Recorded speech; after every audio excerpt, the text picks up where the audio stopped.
Number 5. Grigori Rasputin. Grigori Rasputin, the Mad Monk of Russia, was a mystical healer who wandered Russia in the early 20th century. Now, I could do a plot summary of what Rasputin got up to, but honestly, Boney M did a better job than I ever will, so just I'll tab out of this video real quick, listen to that song, come on back. Okay. Did you? Well, if you didn't, the quick rundown is that the Black Monk genuinely believed himself to be a holy healer with otherworldly powers, and was appointed a lofty position by Tsarina Alexandra to heal the young prince of his hemophilia. He was rumored to be part of a secret order called Klisti, connected with all sorts of scandalous practices. Now, no official connection was ever made to Rasputin and the sect. Rumors of the man still persisted. He carried an infamous reputation around the country, with stories of his wild debauchery and black magic, stories of wild powers. Did he really have otherworldly powers? Given his infamous nigh immortality, I am a bit inclined to agree with him. The man simply could not be put down without serious effort. There was a plot to have him enticed by a courtesan and castrated until he caught wind of it. In 1914, he was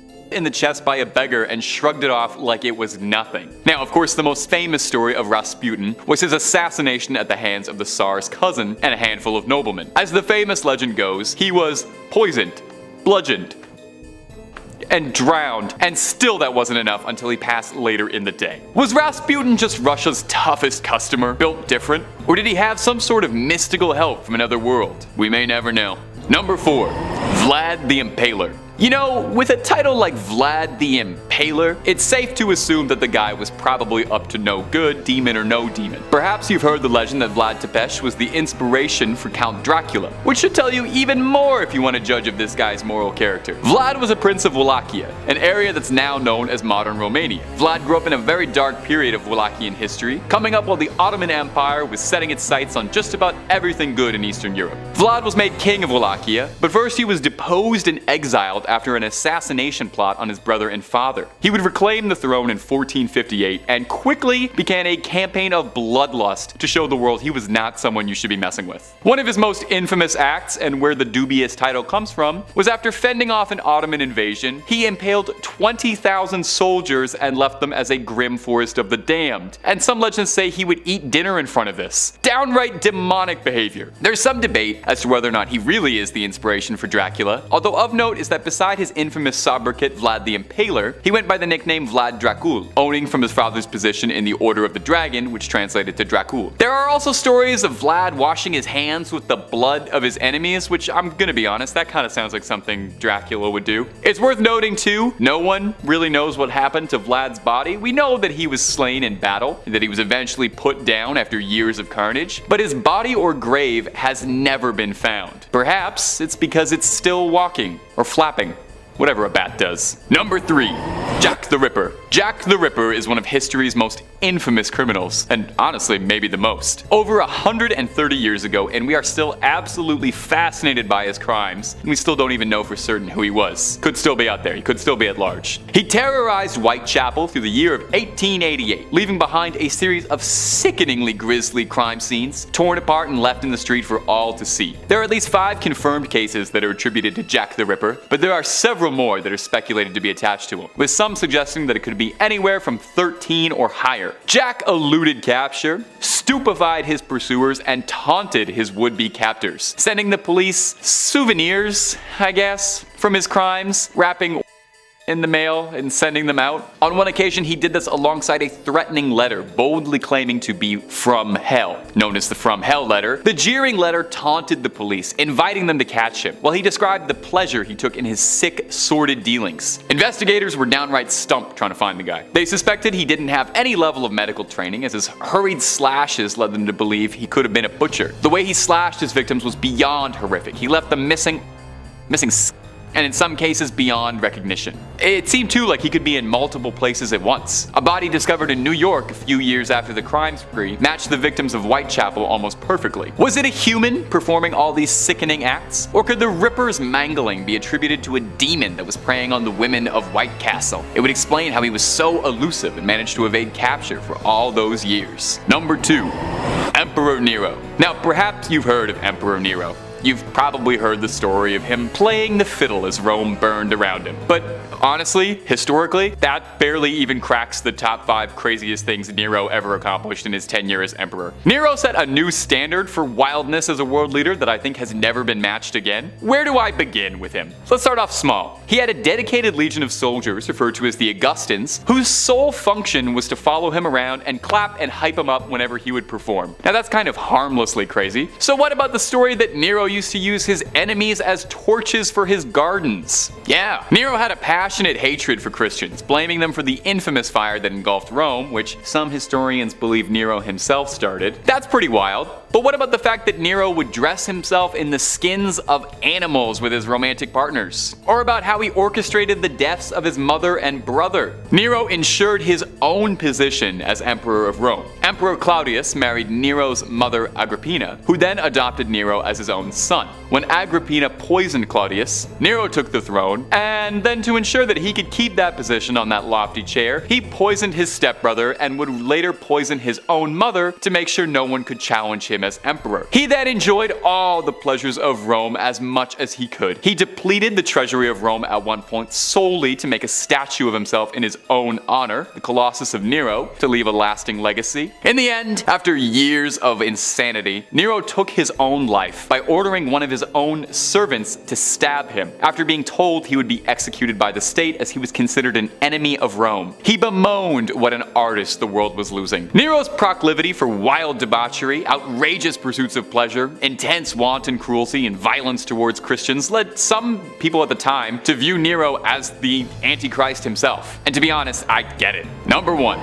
Manson. Charles Manson. The most infamous cult leader in history, and he might very well be one of the most famous criminals of all time. Charles Manson had a hypnotic level of control over his devout followers, leading them to a dark crime spree that would claim the lives of 35 people. Now, Manson himself never raised a blade to anyone that we know of, but rather used his domineering charisma to orchestrate the slayings down to the littlest details. He had a grim vision of an apocalypse where he believed there was going to be a race war, and that his family needed to prepare for this. And part of these preparations was bumping off key celebrities he had a list of. Manson had dominion over his followers, giving them sacrament every day when in reality he was just giving them illegal substances to keep them impressionable. He banned glasses, calendars, watches, clocks, and anything that would ground them to the real world and made them more malleable to his will. Now, Manson and his family are host to a number of conspiracy theories. There's a very popular one saying that Manson himself is a product of the CIA's MK Ultra brainwashing program, and this is why he was so effective at controlling other people, and that the whole Manson family cult was a CIA op to destabilize the hippie movement. But another very prevailing theory is that the Manson family were Satanists, and they were part of a nationwide cabal connected with other dark crimes around the same time, like the Son of Sam. Manson's obsession with evil, his dark dealings, and complete control over his subjects do make him seem a bit like a modern-day Lucifer. Could Manson have had a supernatural level of control over people? Number 5.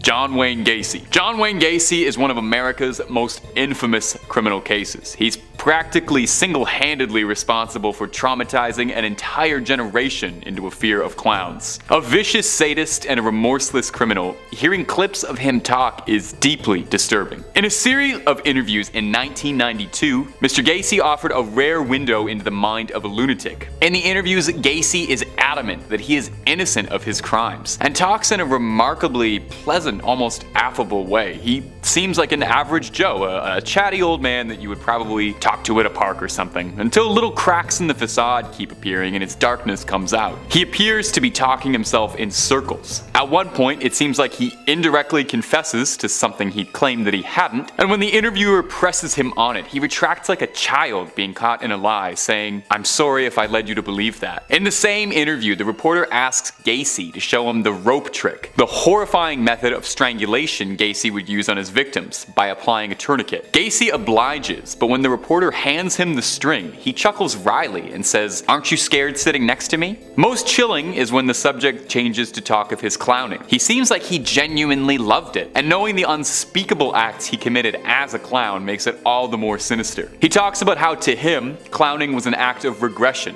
It allowed him to explore his inner child within. Deeply, deeply unsettling. Perhaps most upsetting though, is hearing Gacy talk about his anger towards his victim's family, saying they're overreacting. And you realize everything about the persona you've seen in the interviews is all just an act, just more makeup. Number 4.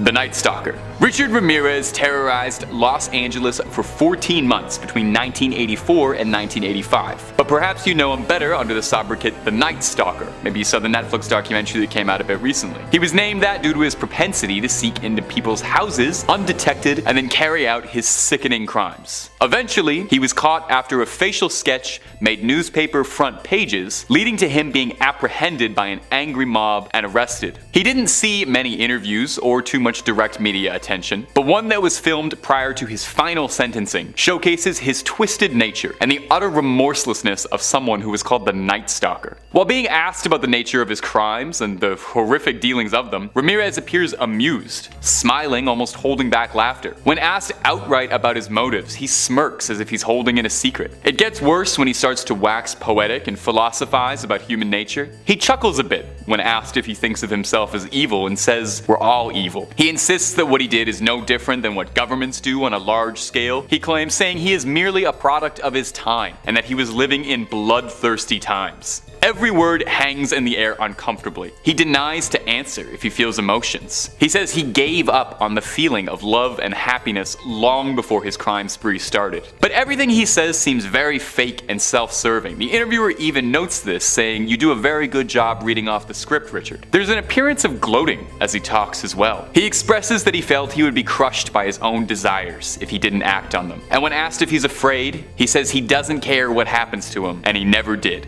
Truly sombering. Number 3. Ted Bundy.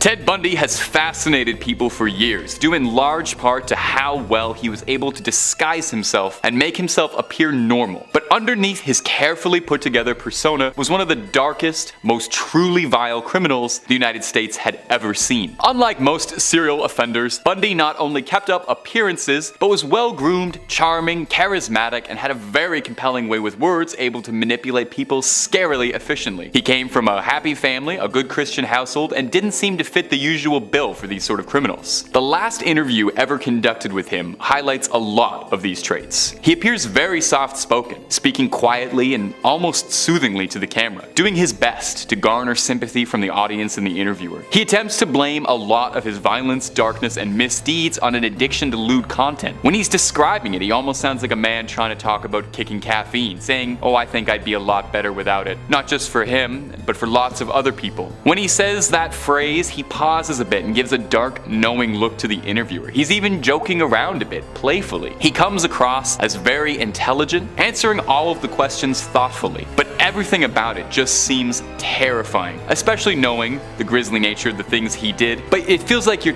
listening to a mask talk. It helps you understand how he was able to commit so much of what he did the way you hear him talk. When asked directly if he thinks he deserves his punishment, he answers eloquently, saying he's afraid to die, but he feels that he deserves to be punished to the most extreme extent of the law, and that society will be better off without dangers like him. It is a frigid look into the mind of someone so twisted. Number 2.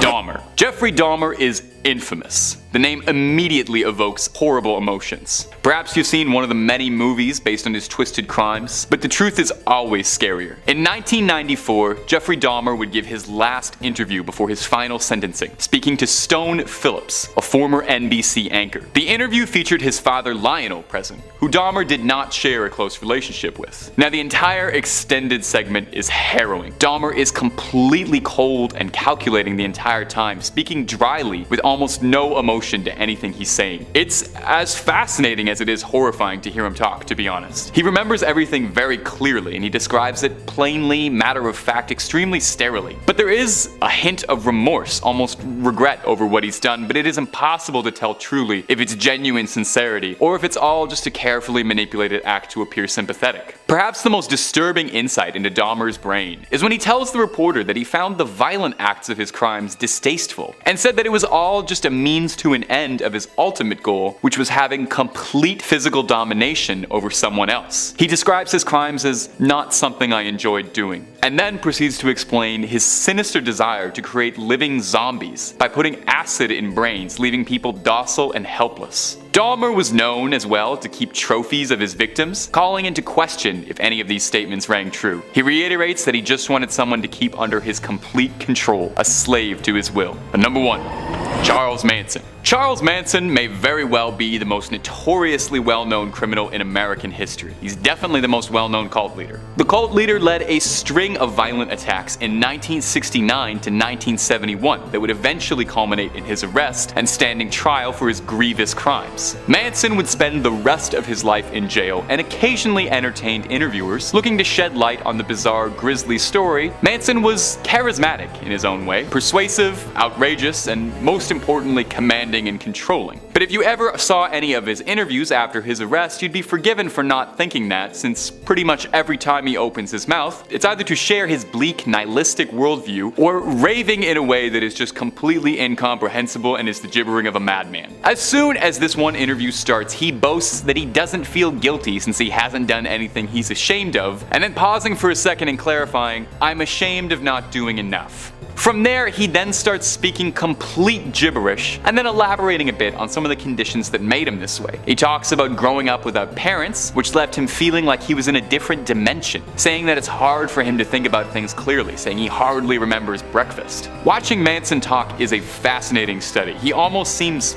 fictional, a larger-than-life personality ripped out of a comic book film, but he's real. And the real darkness behind his eyes is a harrowing reminder of what can lie inside someone. Most of the interviews with Manson are like this. Ravings, rantings, a stream of vile hatred and aggression, and a peek into the minds of one of the most twisted men to ever live. Number 5. Frank Matthews. Our first spot is notorious criminal kingpin Frank Matthews, a legendary crime lord operating out of New York in the 1960s, who also had some pretty cool classic mafia names like Pee-wee and Black Caesar, built himself a criminal empire that Los Pollos Hermanos would have been jealous of. Starting out small, working in racketeering and illegal gambling ops in Philly in the 1960s, he had his sights set on much bigger things, working his way up, collecting numbers, making contacts, until he could start selling product for some serious money. By the early 1970s, he was already trading millions of dollars for illegal narcotics, importing his stuff from Latin America and distributing it throughout the States. Pee-wee had his hands and pockets across the country, with his criminal web spanning across 21 states at its peak. Naturally, if you're moving that much stuff around the country with that many people involved in your operation, eventually somebody's gonna get wise. And that's exactly what happened. Boys in Blue tapped Frankie's phone communications and put out a federal bulletin for his arrest. By December 1972, Frank and his girlfriend were arrested at McCarran International in Vegas. Okay, so he got caught. This kind of breaks the list a little bit, but hear me out a little bit here. Because after spending a paltry couple months in jail, Frankie made bail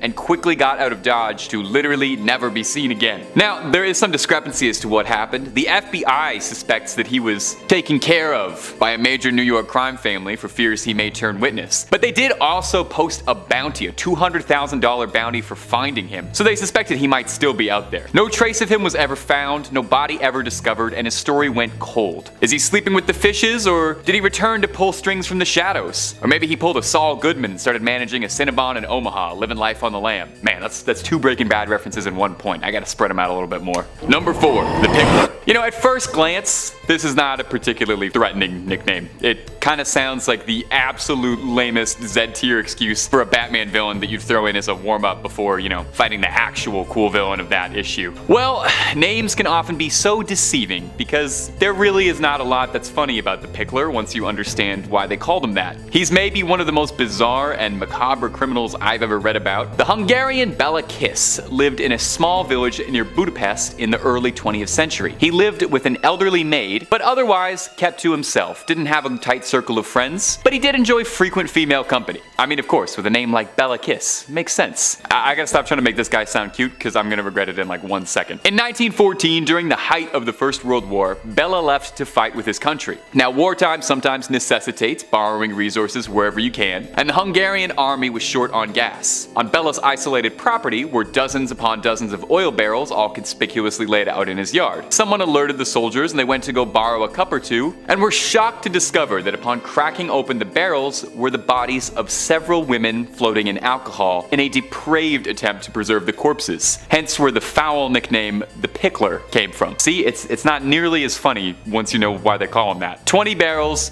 20 missing women. That's somehow not even the scariest, craziest part of this whole story. The women had punctures in their necks and were drained of blood, which sounds completely made up that this guy might also have been a vampire. Now, the Hungarian army moved to seize Bella immediately, but tracking him proved rather difficult, as he had a fairly common name and was also, you know, he was in a war. Somehow, Bella was alerted that police had discovered his operation, and he left a corpse posing as himself in a military hospital and fled, never to be found again. Reported sightings popped up for a few years here and there. Allegedly, he moved to New York to begin a new life, but Bella eluded capture for the rest of his life. Unless he really was a vampire and is still out there, but I don't even want to entertain that possibility. Number 3, D.B. Cooper. Now, our next entry, I would hesitate to call him as evil as the rest of some of these crooks, you know? Sure, he hijacked a plane, sure, he held the entire plane hostage, and sure, he stole $200,000 from the government, but that doesn't mean he's a bad guy. D.B. Cooper's case is one of contemporary crime legends, as all that I just described sounds like he would be FBI public enemy number 1, right? Like they'd be working around the clock to bust this guy, they'd have him within the week. He slipped through authorities' fingers, and to date, D.B. Cooper was never caught. We don't know if that was even his real name or just an epithet he was using for the plane. We don't know anything really too concrete about him. Depending on what your definition of success is, D.B. Cooper could possibly be considered one of the most successful criminals of all time. To get into the nitty-gritty of the details, on November 24th, 1971, a man using the possible alias Dan Cooper boarded a flight to Seattle, and almost as soon as it took off, he passed a note to a flight attendant indicating that he had a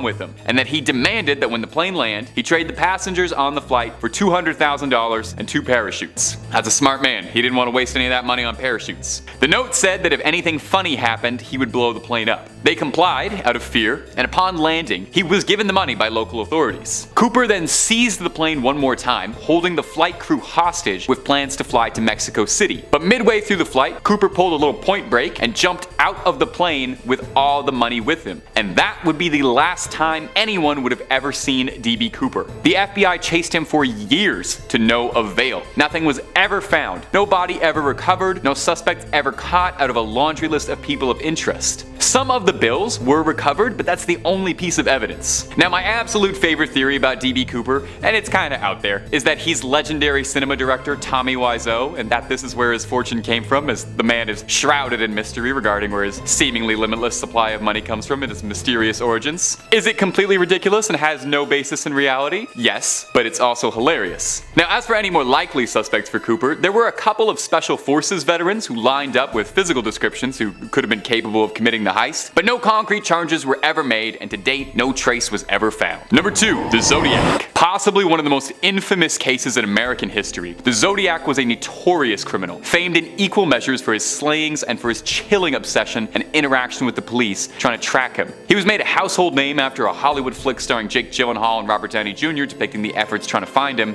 The Zodiac is known to be responsible for 5 different deaths terrorizing California in the late 60s and early 70s, although he himself claims responsibility for 37 victims. The Zodiac case became legend when he sent his now infamous letters to 3 separate newspapers, providing details only he could have known about the crimes, and challenging the police to a sick game of sorts, sending them incomprehensible ciphers and riddles that supposedly contain clues to his identity and the crimes within. Only one of his ciphers was ever solved, and the rest remain a mystery. The Riddler from the new Batman movie is a direct inspiration from the Zodiac's sinister dealings. For 5 years, the Zodiac would taunt his pursuers with riddles and codes, sending horrifying cards, taunts, a letter boldly displaying "My name is blank," and then a cipher below it teasing their inability to find him. A postcard with his symbol written in blood, amongst others. Part of what makes the Zodiac such a fascinating and truly horrifying case is how much he seems like a movie bad guy come to life. The planning makes him out to be some sort of sinister criminal mastermind, and it's hard to disagree with that proclamation when he's completely eluded any form of capture for the better part of 50 years. There were several possible suspects as to who the Zodiac could have been, but nothing conclusive. To date,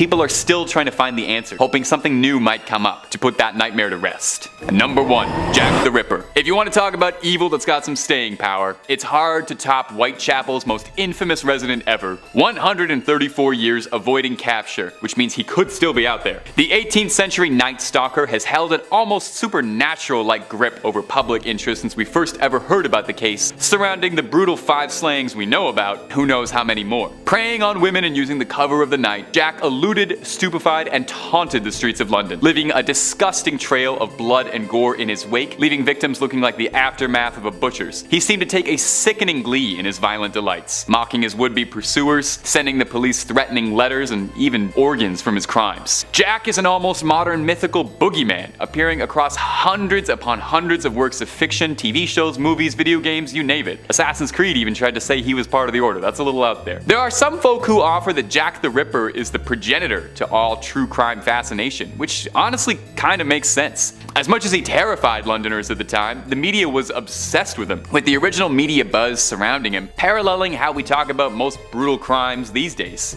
You can bet your bottom pounds that if Jack was terrorizing London today, there'd be podcasters talking about him in between sponsored ads for MeUndies. Jack's crimes shocked Londoners, as the vicious and public nature of the slayings were not exactly commonplace. So surely, in 130 years, someone had to have some idea as to who Mr. the Ripper was, right? Well, with a case as famous as this, obviously there are some options. A quick glance at Jack's Wikipedia page suggests a possible 31 different suspects over the years who've all been attributed to it. And those are just the ones who made the page. It's worth noting that we are still looking. We are still trying to find him, put this case to rest, because everyone wants to be the one to say they unmasked the Ripper.